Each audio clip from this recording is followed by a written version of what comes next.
I'd like to call the Planning Commission, the Town of Chincoteague meeting to order for the April the 10th. I'd ask you all to rise for the invocation, pledge of allegiance.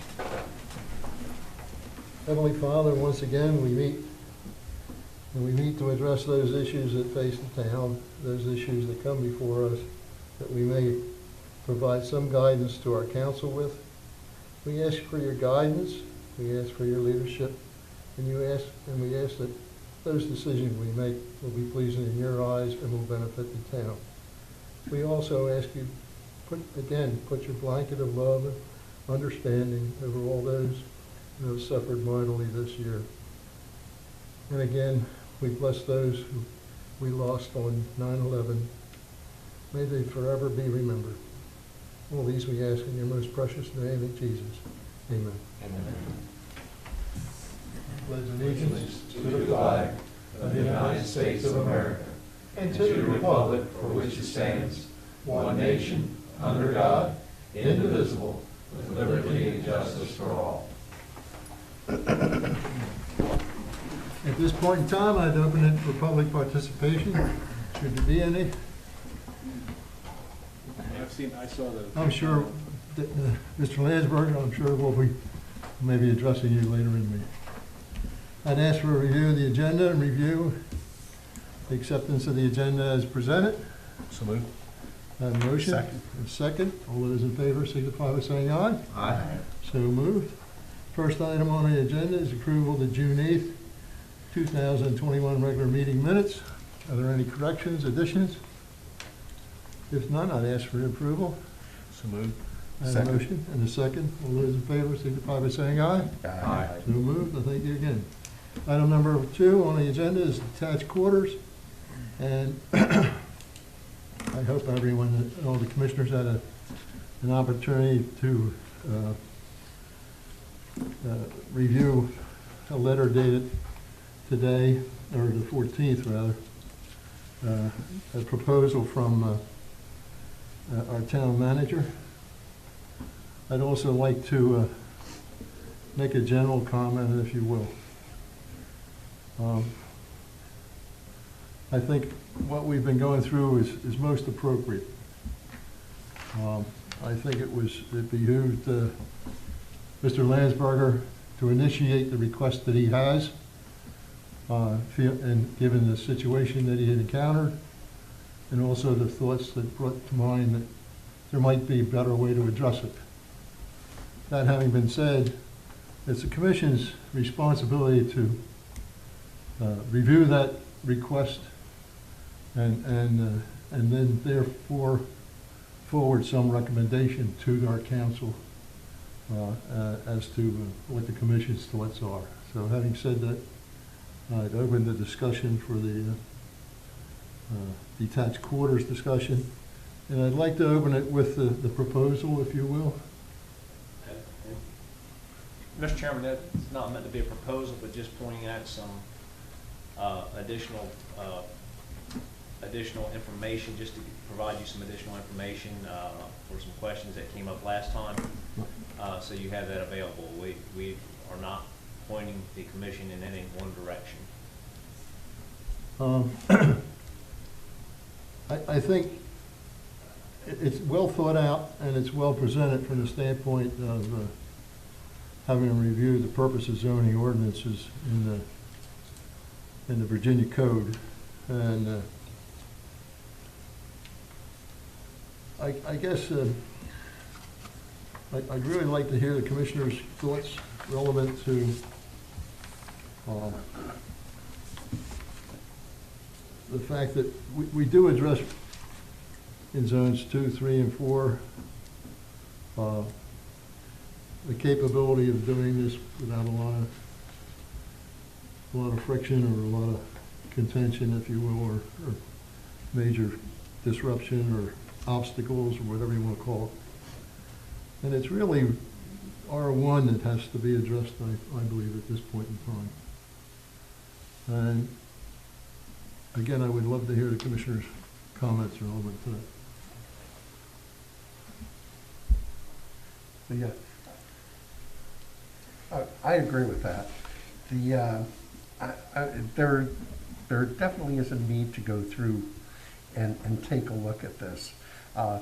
And the reality is that they are possible in not only through duplexes and stuff in R2, but they're possible in R3, R4, as well as C1 through C4, correct, Mike? Yeah, attached, correct, yes. Yeah. And so, you know, with that, you start thinking about it, and it's like, you know, they're basically permitted in the vast majority of the surface of the island, and you need to have an intended zone where population density is limited. You know, and that was the original intent of R1, and personally, I think we need to go through and be very sensitive to that. It's not terribly conducive to go through and change something that significant in a zoning designation. The second or concern I had with it is, and again, I've wrestled with this question as Lorna and I have three parents in their 90s. So it'd be really nice to have them here on the island. But I live in an old Chincoteague style house where 24 feet in a doorway is a lot.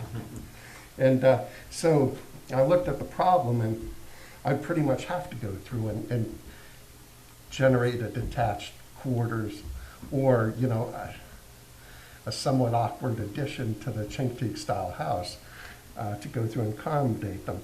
Fortunately, they opted to stay where they were. So, but still, in going through that process, if I had gone through and created a dwelling unit for them, you know, fortunately, you know, two are still with us, but, you know, we're talking not 3 decades, you know, of a dwelling. So what happens when the need is no longer there? What do you do with it? And that's what drove me actually to delve into the ordinance very closely. And so you start taking a look at it, and it's like, well, you know, there's, you know, some, the businesses, in-home businesses are allowed in, you know, R4, R2 through R4, and limited home businesses in R1. So you'd also have to extend that right to that detached unit, and so that might give it some viability. But the thing is I was really concerned about having them built and then having them go fallow because the need was gone. What do you do with it? And it becomes a liability. And I couldn't see an easy way out to go through and manage that unless you started to rent it out. And that, I think, would really disrupt R1. Right now, you could go through and do house rentals in R1. But if you're renting basically a detached unit and a home, you know, then you have a crowd of people on a lot. So that was my big concern. At some point in time, and even applied to the other residential sections, if they do become prevalent, I think there's parts of the ordinance that we need to take a look at and maybe adjust a little bit to make it a little clearer as to what people can and can't do with them in those zones. I think, so bottom line is, the way, when I looked at it, is it's like, you know, there's 3 types of needs for these things. There's the humanitarian, the medical need, for say the aged parents. There's a economic sustainability and affordable housing element to this. And then there's just the pure economic advantage. I want to make a buck renting a place. And so those are 3 different levels. In my mind, what I'd recommend is that for R1, that it does go through a CUP process to go through and do that. I think David's comment that we should have some sort of clear idea as to how we'd evaluate the proposal, the CUP proposal, is valid. So I think we should continue to work this and plan on, I'd like to see it as prepping for a revision of the comp plan text to go through and be a little clearer in all this. But other than that, I think we pretty much leave it as is and do it as a cup. As a what? Cup? Conditional use, Conditional use permit. Yeah. And also, which is now available.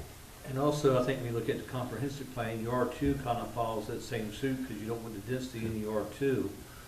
I mean, that's kind of one of the goals of the comp plan. Yes. Also, in recent training class through the HCD and the new code, there are changes and divisions up on the attached dwelling units where they're relaxing a little bit of requirements. You can do some trade-offs instead of doing a full separation. If it's a family member, you don't have to put the full separation in.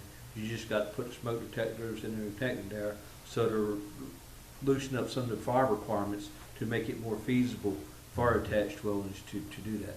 But you're not allowing the attached dwelling. I mean, attached Attached. dwellings. Mark has just gotten back from 2 days of training for building code, and he was telling me just before the meeting that one of the new things they're allowing for, what they call it, accessory Accessory dwelling. dwelling units, is that they're not requiring a fire separation between accessory dwelling units and the main structure if you build them attached, as has been required in the past, as long as the people on the other side of the wall are family members. Yeah, related, and they'll do certain things with smoke detectors and carbon dioxide detectors and That's monitoring. That's a huge savings in time and effort and money to a builder. So is an accessory dwelling that's detached, that's attached allowed? Attached, yeah.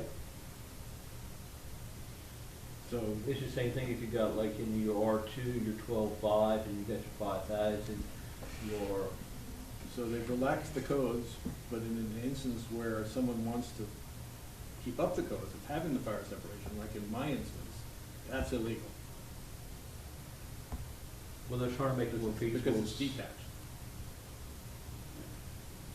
Well, I think They're trying to make it more feasible for people to kind of age in place and give them to do some of the restrictions, because it's the same family member. Now, if you take that same dwelling and it's different families, then you have to do the full separation and the firewalls and everything else. Also, they're documented that, and they still haven't got everything worked out, whether they do yearly inspections to make sure that need is still there, whether to change it to a full dwelling unit where you will have to do a firewall, and so when the need goes away, you kind of go back to your dwelling.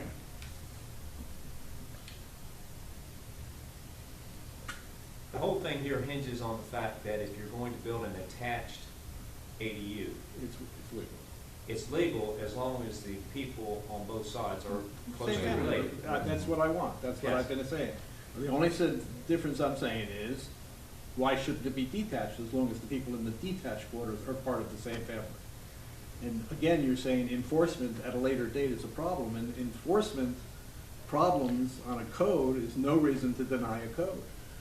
It's not a valid legal reason to deny it. What Mark was also saying is that the classes he attended this week, or these past few days, the building inspectors are coming up now with a method for the building inspector to go back and check that the need is still required, that the need is still there. And if not, and you're doing something else with it, you have the right to go in and say, can't do that anymore, you have to vacate the property. Which is what I've said in my proposal all along, that it has to remain a single-family dwelling. So, one last question, I'm sorry, if I apply for a conditional use permit to use that detached dwelling for my family, does it have to be specifically for my daughter? Because that's the way it is now. That's how your conditional use. That's how mine is, but if I come back and now apply for a conditional use permit to have For that your detached parents? quarter, what? If it were for your parents or for a son Well, or can't be a for my disabled parents, they're son, dead, but it could be. it would for- be reviewed under those circumstances. So it's person specific. You're saying, We're saying family at this point in time, it's, well, I don't This have, goes- I this don't goes have a back to conditional, I what don't have a Bob- conditional use permit for my family. yeah, I have a conditional use permit for my daughter. okay. So he won't have to go through the process every time. Is that what you're saying? Yeah, Yeah. but what I heard you say is that you could get a conditional use permit to use it for your family, and if there was no longer a use for your family, if it's no longer a single-family dwelling, then you'd have to revert. Is that what I'm hearing? Yeah, so if you do a conditional use permit, it's approved for whatever time frame or whatever need is there. When that need is gone, then that goes away, you have to revert back to what it was. I like, excuse me, Which is I'd not like the to same clarify. true in all the other zones other than R1. I'd like to clarify, I didn't say specifically for family. My concern is the long-term use of the dwelling. Say you come up R1 and you apply, do a conditional use permit. What I expect was during that conditional use permit, you'd be able to go through and explain the full life cycle use of that dwelling. What are you gonna do with it if mom passes away in 3 years? Right? Understood? And I think that's fair to your neighbors and other But- members in R1. Excuse me. If I build a garage or an office, okay, I don't have to tell you what I'm doing with it. As long as there's no more than one family in an R1, I don't have to tell you what I'm doing with any outbuilding. That's correct. So, but now But- you're but saying, you've I have to, established- if I use it as a detached quarter, it has to be person-specific, and I have to tell you what I'm doing with it after that particular person moves out, even though I'm not letting anybody else move in there. That's the question that's being raised. Well, I mean, it's a Because zone, you've it's a established that- single-family zone, a single-family dwelling, a single-family zoning, R1. You can't have more than one family per lot. Sure. I'm agreeing with that, and I gave you language to enforce that. You're saying it has to be one building. Okay.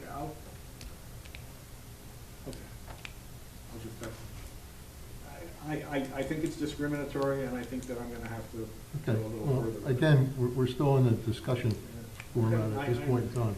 But with R3, this problem doesn't exist. Or R4 or C1, correct? No, it still, we mean it don't exist. Can I build a detached quarter in a C1? No. I can build an attached quarter. Yes. I can build a duplex, actually, and have Correct, yes. a separate family and rent it out. Yes, Correct. correct. So there's no detached in any of the zones? No. Except the bungalows that are all over the Vacation island cottage. that are grandfathered, which are Yeah. all over the place.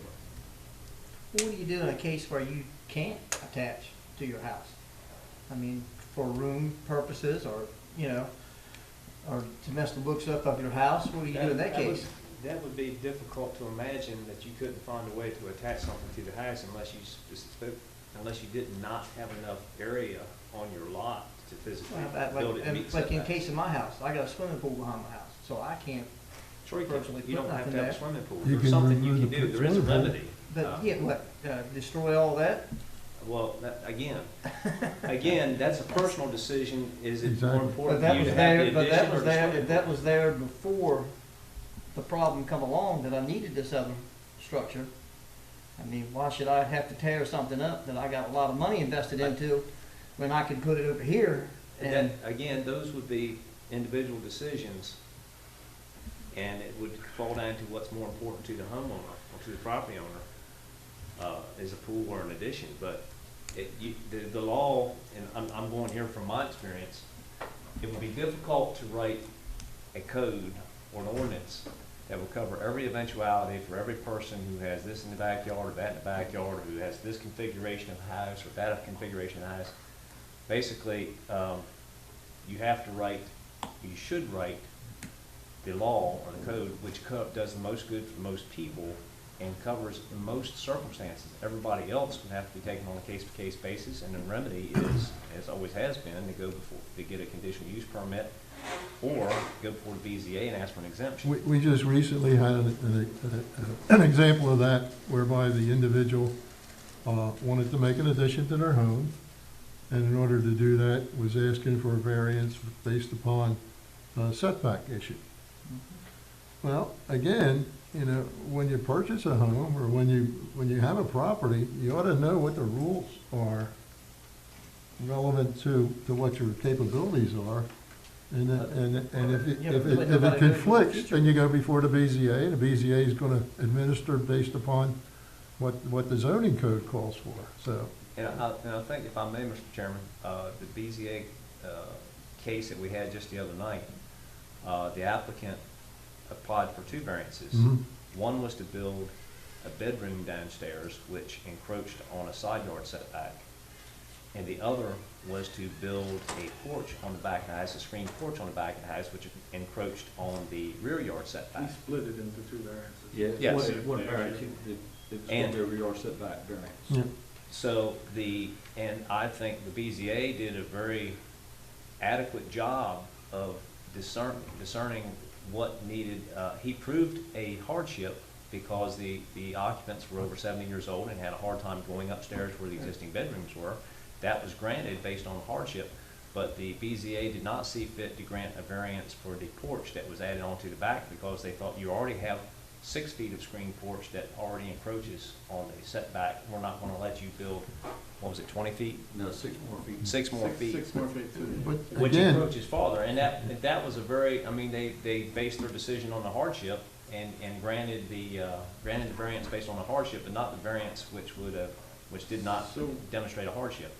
but that underscores the ability for an individual to address an issue like that. They have a vehicle available to them, and they exercise that. I was told I couldn't go to the BZA. And I wasn't party to it, neither So Martin could nor I I go were to here. the BZA and request a zoning Well, variance? I think whether it's going to be use or land, so if it's a use, I think you got to do conditional. If it's land for area, I think it's BCA. So if the use is not allowed, I think the BZA addresses a building code issue Right, more that often exists. than it does a land use. Is that correct, Bob? I believe that's the way it's been interpreted. If you want to use something that's there in a way that is not permitted by zoning, you get a conditional use, but if you want to build something that Don't meet- violates the Then zoning you go code, to the Code, The you go to BZA BCA. has heard cases, like someone who wanted to have a store in a residential area and got a variance for it.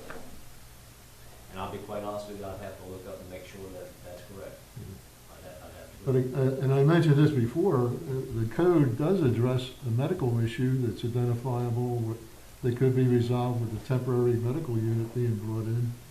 You know, very specific, designed for the use during the period of time that the need is there, and then to be removed following that. It does not address, the code does not address a permanent structure to address a disability issue. But, does that address your question, David? Well, yeah, no. Yeah, you know. I mean, I understand what you're saying, but you still, you know, you think that you gotta destroy your house the way it's designed originally, 30 years down the road, just because you got health problems, or somebody in your family's got health problems, that's kinda, you know, I don't know, I just think that, I don't see what the difference is in a detached and an attached. You're just moving it over, or you're actually trying to keep it away from the property lines, like say, would you rather put it on the side of the house, this addition, and then go and get a variance for the setbacks and have somebody 5 foot from the line rather than 15 feet from the line? To me, that's kind of encroaching on your neighbors and not, you know, And that's a good point. During that variance process, your neighbors would get an opportunity to comment, both in writing and at the meeting, so. Right. I mean, I don't know if there's any way you could change the way David had this written up, the square footage and setbacks, to make it a little easier. That's completely up to the Mhm. pleasure of the commission. Or do you deed it where once this situation goes away, it has to be removed?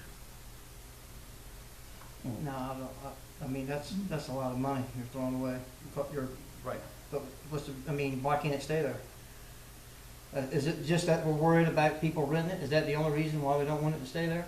Well, I mean, what's the use gonna be after the, You know, I could make it my man Right. cave. I Yeah, can make it, what's- my what's- wife can make it what's- her she shed. Absolutely. Yeah. right, What yeah, about You the use know. of an attached? I mean, I And could that's build why I an like the addition. conditional. You're not gonna use worry about what the process. attached Because use you of can say that, that's your uses of that plan. after, Mhm. no, use it for that. Not at all. You're right. Yeah, you're You know, right. that's- You're right. But again, and see if the neighbors like it. we have multiple conversations. The conditional use permit could address that at the time. You know, the question could be raised. You know, what's the intended use after the initial use? There's some of the questions that could be raised. But then I'd have to get a conditional use permit to put a business in there, or a conditional use permit to make a workshop out of it. And then if I stopped using it as a workshop, I'd have to tear it Now, down. at the time the original conditional use permits requested, you might be queried as to what I the have a intent. conditional use permit now for that. Yes. If something happens to my daughter and she's no longer gonna come and live with me, do I have to, You've got a nice building there. well, you're not asking, so why are you asking for the use of a detached quarter afterwards, but you're not asking for the use after my conditional use permit expires? I don't, because I I think, don't understand your concern. because your conditional use, when you first applied, you had it as a garage, office, I or, understand. and so It would go back. it would go back to that. And that would not require a revisit. So the bottom line is, if I lived anywhere other than an R1, I You could could do build a duplex, let my daughter live there, and then rent it out. I could build a triplex and rent it out. Yep. I could build an apartment building there and rent it out. But in an R1, I can't have a detached quarter for a family member. And that may be why people bought an R1 instead of R2 or R3. I doubt that anybody who bought an R1 even had the vaguest idea of that when they bought there. They probably should, you know, have an Probably. idea what they're buying. Well, and I knew what I was restrictions buying. are. Yeah. I checked a few places, and we're not the only place that considers R1 residential, that you don't allow anything but residential homes. it That's should in only the be- state of Virginia. I agree. R1 should only be And residential homes. And it also has things that you can't use, you can't have there. Now,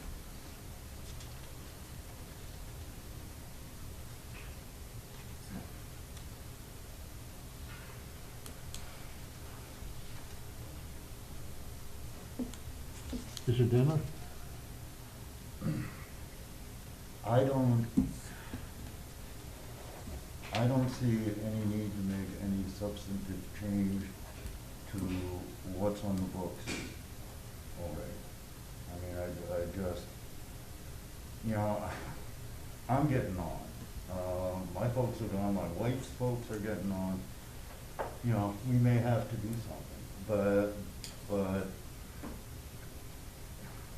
the way I read it, there are accommodations already built into the current town zoning and then backed up by sort of some changes in apparently the state code as to, you know, some flexibility.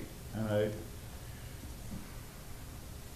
I don't know that there is a tremendous demand for this kind of change, so the way I see it, it's like not broken, so let's not fix it, and by trying to fix something that's not broken, open a can of worms, that's gonna be trouble down the road. That's all. So, I mean, I just gotta say, I think we have a vehicle in place with the cup. We have, you know, there's even a possibility that an accessory structure is needed. It can be brought and put on the lot as long as conditions are met. And then once the reason is over, it can be removed or potentially repurposed at that point. But I concur. I don't see a need to make a change at this point.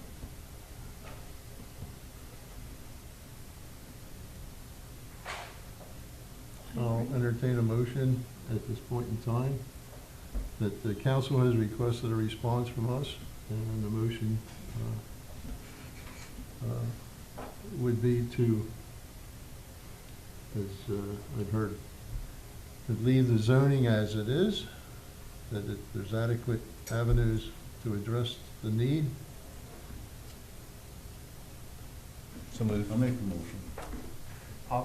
Yeah, and I'd like to expand on that motion, if I could.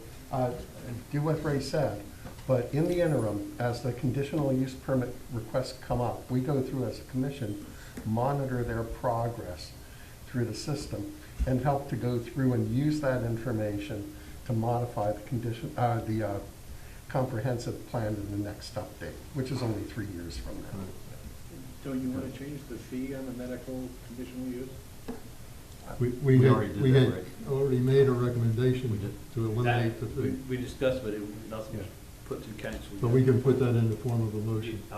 As far as I'm concerned, it was already, the commission already approved that, and it'll be part of any recommendation that you make to council, but if you want to reaffirm that, that's excellent. Yeah. Definitely. Yeah, go with that. Can we restate it for clarity? Please restate the motion for clarity. Mike or Bob? Okay, we keep the zoning ordinance as it is, and what, Bob, review it periodically, or?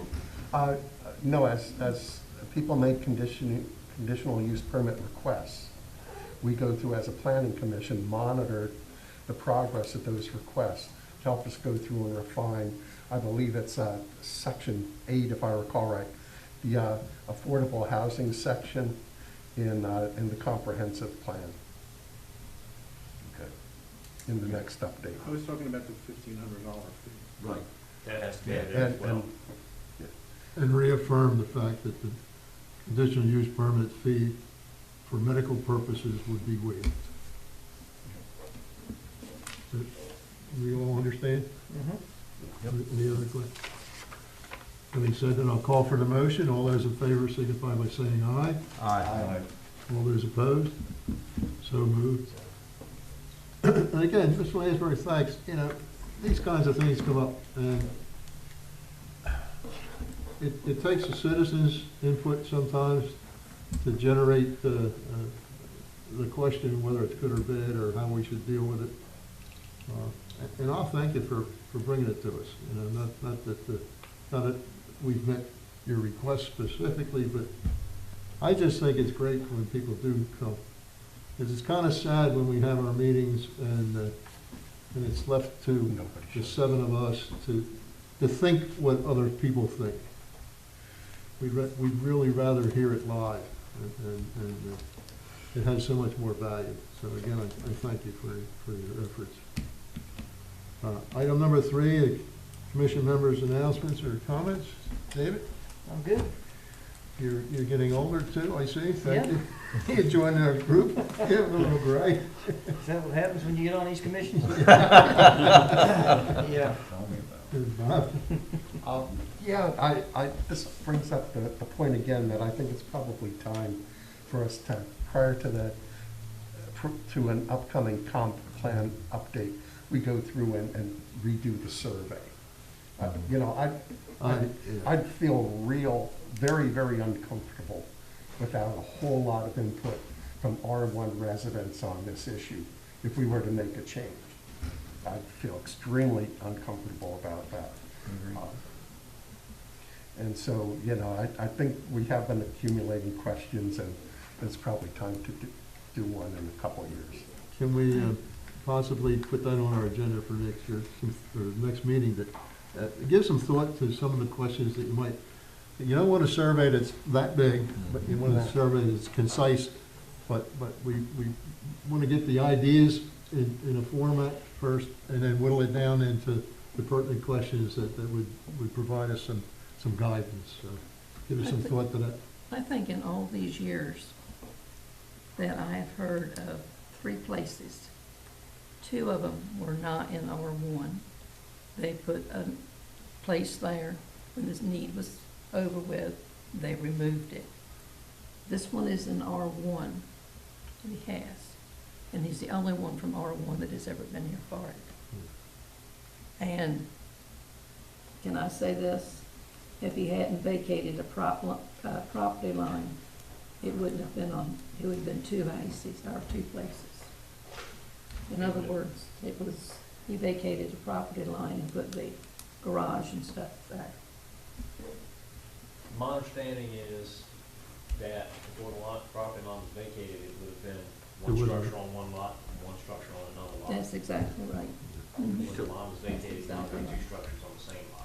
But you don't know the square footage of that lot, was it the legal lot to, Yes, we where you don't had know. the 15 to do a dwelling unit or not? I'm not aware of the purpose for the line vacation. It may have been because It was a wedge-shaped lot, and it may maybe have been bigger. because the lot didn't have enough area to build. But you're encountering that more and more often lately, the vacation of lot lines in order to make For lots various- of the legal size or For various reasons, and Yeah. that's why I cautioned earlier in a couple meetings before that you need to consider this, Mr. Landsberger's proposal in every zone because of the vacation of lot lines.